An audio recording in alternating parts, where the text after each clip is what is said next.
Kalau nanti sempat bisa tanya jawab sedikit, tapi jangan terlalu larut karena bukan hari libur ya. Jadi besok harus tetap ada aktivitas. Anda harus bisa mengolah ketiga-tiganya menjadi satu harmoni. Jangan sampai ketiga-tiganya menjadi bahan perpecahan di dalam pikiran Anda sendiri. Kudu iso nggathukake, kudu iso nemokke harmoni dari tiga itu.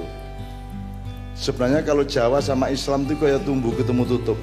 Hampir tidak ada ilmu-ilmu Jawa yang bertentangan dengan Islam, yang positif, yang baik-baik. Semua sejalan sama Islam. Sebelum ada wa may ya'mal mithqala dzarratin khairan yarah wa may ya'mal mithqala dzarratin syarran yarah, wong Jawa wis duwe ngunduh ing pakarti. Ya ra? Ya ra? Orang Jawa sudah punya pengetahuan-pengetahuan yang hasil dari ijtihad ya. Sehingga orang Jawa mengerti apa yang baik dan yang buruk dalam kehidupan meskipun waktu itu belum ada Islam datang. Bahkan orang Islam mengerti orang Jawa mengerti manajemen yang tingkatnya sangat tinggi melebihi masyarakat barat sekarang dengan bukti-bukti seperti Borobudur, seperti banyak sekali peradaban-peradaban yang lain di Pulau Jawa dan di seluruh Nusantara. Meskipun mereka tidak pernah kuliah, tidak pernah didatangi ilmu-ilmu barat. Jadi ilmu barat itu nek nganggo carane wong Merapi, wong masyarakat Merapi itu ada istilah Jawane digawa, Jawa digawa, Arab digarap, Barat diruat. Jadi ojo terus awakmu dilek Barat, ojo dilek Arab, ojo dilek Jawa. Tapi awakmu sing kudu mengunyah Jawa, mengunyah Arab, mengunyah Barat. Ya, mengunyah Islam, mengunyah Barat, karena pelakunya adalah Anda, bukan Islam. Islam tidak bisa hancur karena dia bukan subjek, dia bukan pelaku, dia bukan manusia. Islam itu alatmu, inspirasi dari Allah untuk kamu pakai untuk mamayu hayuning bawono. Mamayu hayuning bawono wis lahir sebelum ada kata rahmatan lil alamin. Gitu ya. Jadi Anda jangan meninggalkan Jawa Anda. Setelah perang salib selesai, ya, kemudian di Eropa terjadi apa yang namanya Renaissance, yang mereka menyebut masa pencerahan.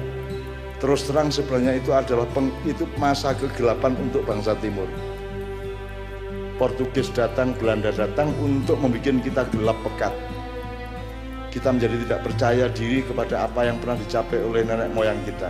Pak Muzamil tadi mengatakan semua ilmu-ilmu yang sekarang dikembangkan oleh dunia barat ditemukan awalnya oleh sarjana-sarjana Islam. Untuk contoh aja, kalau kimia siapa? Al-Kindi apa Al-Kindi? Al-Farabi apa? Ibnu Sina apa?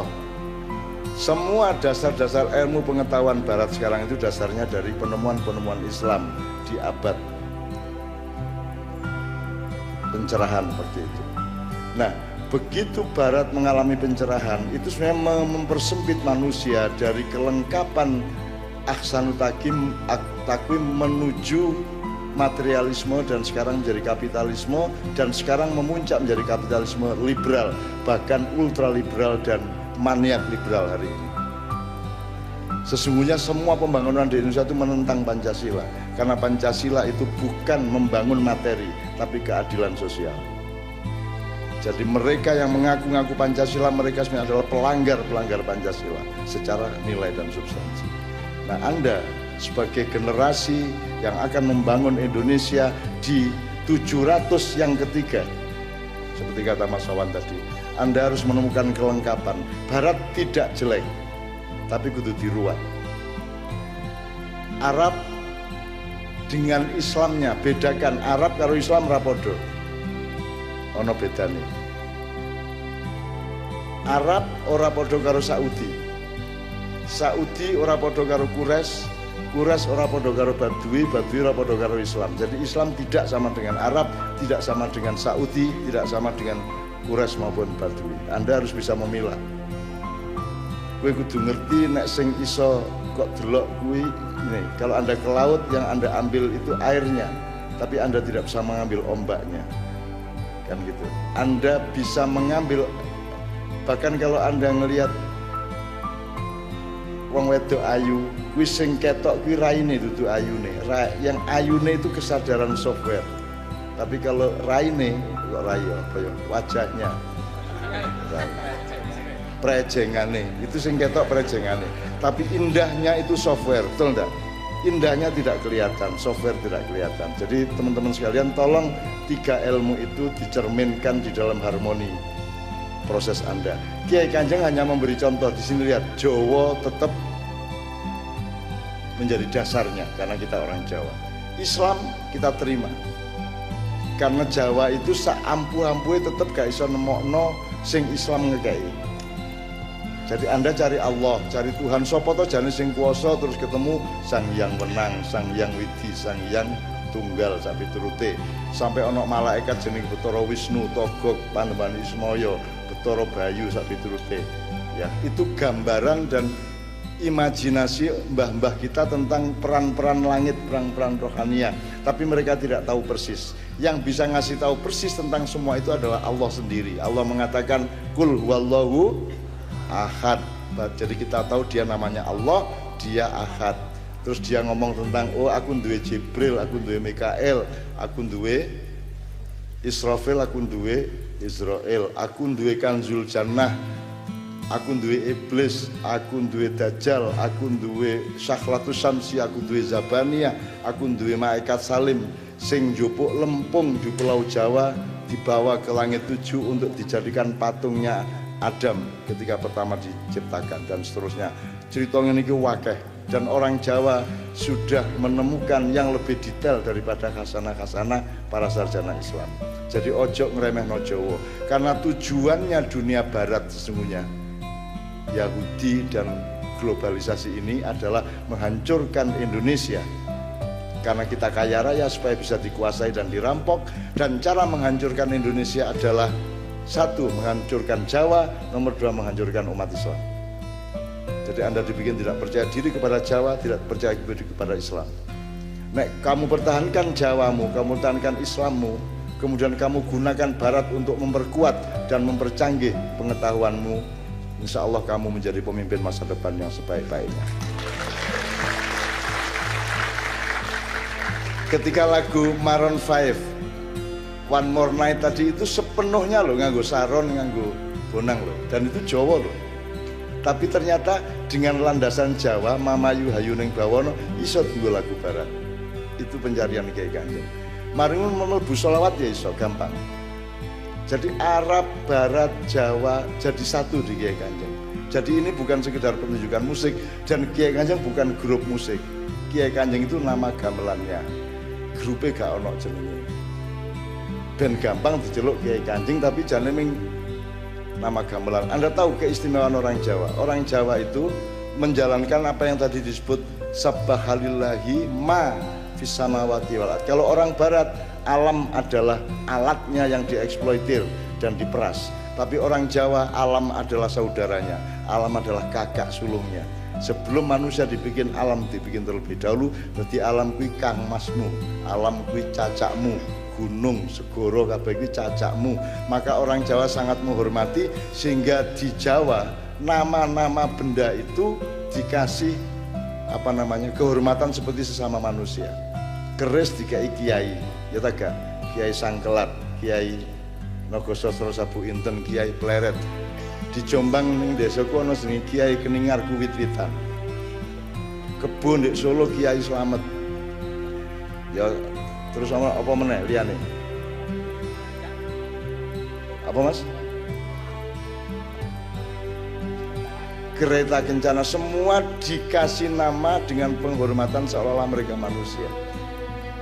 Itu loh teman sekalian. Bahkan dalam ilmu Hasto Broto, di dalam pewayangan atau dalam kasaran Jawa, Hasto itu 8, Broto itu laku. Jadi ilmunya pemimpin. Jadi meneladani 8 unsur alam. Dalam hal ini ilmunya raja atau pemimpin itu bumi, banyu, geni angin, srengenge, bulan, lintang, lan samudra. Jadi dalam hal ini seperti yang dikatakan oleh Cak Non, alam itu kang masmu. Dalam hal ini seorang raja atau seorang pemimpin yang bijaksana itu diharapkan bisa meneladani unsur 8 alam itu tadi. Bumi, misalnya di dalam bumi ada logam, ada tanaman. Misalnya kita menanam padi akan tumbuh padi, dan itu akhirnya peneladannya adalah kaya. Jadi orang suka berderma atau sedekah itu meneladani bumi. Banyu itu mengalir ke tempat yang lebih rendah, andap asor, misalnya begitu. Geni itu memberantas penegakan hukum. Jadi bumi, api itu ketika disodorkan emas maupun sampah itu sama saja, tidak pandang bulu. Artinya dalam hal ini adalah penegakan hukum. Bumi, banyu, angin, dan angin itu menelusur kemana-mana, jadi turba atau turun ke bawah dan sebagainya. Jadi matahari ini kan ambil energinya, energi, rembulan itu keindahan, terus kemudian lintang atau bintang itu posisi atau makhluk atau cita-cita. Kalau samudra itu mampu menampung unek-unek atau mengusaha dari masyarakatnya. Itu gambaran dari surah Qur'an yang diharapkan mampu meneladani 8 rukun alam tadi. Sip, apik banget Mas Mawan. Gini, terakhir sebelum Pak Muzamil ya, untuk ditegesin supaya ono kunci sing iso kok gawe nang dinding, kok ono kahanan apa digawe buka rahasiane. Jadi nek bahasa modern ini, bahasane wong kampus, nek benda, tanduran, termasuk planet-planet ya, hewan itu kabeh gak tahu salah. Mereka semua pasti benar, karena semua yang mereka lakukan itu langsung merupakan perintah dari Allah Subhanahu wa Ta'ala. Jadi kalau macan mangan kidang, ojo dianggap macan kejem. Jadi orang modern ini begitu sombongnya sehingga kalau ada orang ngawur disebut hukum rimba. Padahal rimba itu adalah ciptaan Allah dan mesti bener, kalau salah. Itu namanya organisme. Nah, manusia disuruh jadi khalifah untuk bikin organisasi. Arahnya organisasi itu adalah meniru organisme ciptaan Allah. Ngono rek. Jadi mulane Hasto Broto tadi adalah kowe kudu iso kaya pitik. Kowe kudu iso kaya lemah, kowe kudu iso dalam konteks lain kudu kaya banyu, kaya api, kaya geni dan seterusnya. Itu kita meniru organisme, karena organisme pasti bener. Anda jangan terus ngomong Gusti Allah kejem ya enggak neraka. Malaikat Israel itu pembunuh massal. Ngono. Kowe ngarani ngono kuwi. Bawen dina mateni wong lho, Mas. Malaikat Israel. Terus kamu bilang malaikat yang paling kejam adalah Israel, ngono. Itu berarti Anda tidak bisa menemukan harmoni antara nilai Islam dengan Jawa dengan Barat. Gitu ya. Aja terus kaya iku malu kaya apa? Ana wong sing rajin ibadah, kelakuane apik tapi melarat. Gak dikek rezeki akeh karo Gusti Allah. Ana wong sing molimo, narkoba barang suwoge, klemis, raine seger. Gak matek-matek iki ana. Ya, terus Anda bilang Tuhan tidak adil. Anda bilang Tuhan tidak adil karena Anda tidak tahu skalanya. Bal-balan itu nek gurung 90 menit ojo dinilai durung final itu. Nek wis 90 menit 2-0 cetha wis. Kan gitu. Nah sekarang saya tanya, ibarat bal-balan 90 menit, uripmu ndek dunia iki menit keberapa? Kamu tidak bisa menilai apapun di dunia sebelum sampai ke menit ke-90. Menit ke-90-nya adalah kiamat nanti itu. Kiamat itu pun bukan kiamat. Kiamat itu kebangkitan. Kamu dari uap menjadi air, atau dari air menjadi es, atau kamu dari ulat menjadi kepompong, dari kepompong menjadi kupu-kupu. Jadi kiamat bukan hari akhir. Kiamat itu hari akhir dalam arti turnamen yang pertama, babak penyisihan. Jadi Pak Joko tadi mengatakan sangkan paraning dumadi kuwi innalillahi wa inna ilaihi rajiun. Kuwi saka Gusti Allah bali nang Gusti Allah. Itu bukan pedoman orang mati, itu pedoman orang hidup. Itu teman sekalian ya. Nah, Kiai Kanjeng tadi itu memberi contoh aja bahwa iso wong Jawa mimpin dunya. Iso. Ning Justru karena kalian itu hebat, maka orang barat dan orang-orang di luar Indonesia khawatir kalau sampai wong Jawa gaduk karo Islam, Gus gak ono sing iso ngalahno. Mulane saiki diide-ide kaya apa gak mati-mati. Gak mati-mati. Islam diuelek-elek kaya apa tetep TV ya tetep Islam isine. Gelem gak gelem masih mek jamaah ngono wis gak masalah wis. Penting ono Islam. Ya tak gak. Tapi mereka tidak berani meninggalkan Islam. Islam kok uelek-elek kaya apa ngero teror jare Islam, ono iki anti Pancasila jare Islam, memecah belah Indonesia jare Islam. Wis gak apa-apa dielek kono.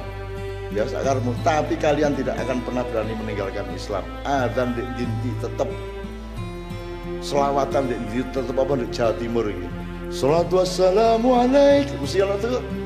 Ya Imam al-Mujahidin. Wis gak entek-entek wis. Gak iso kon ngalahno Islam.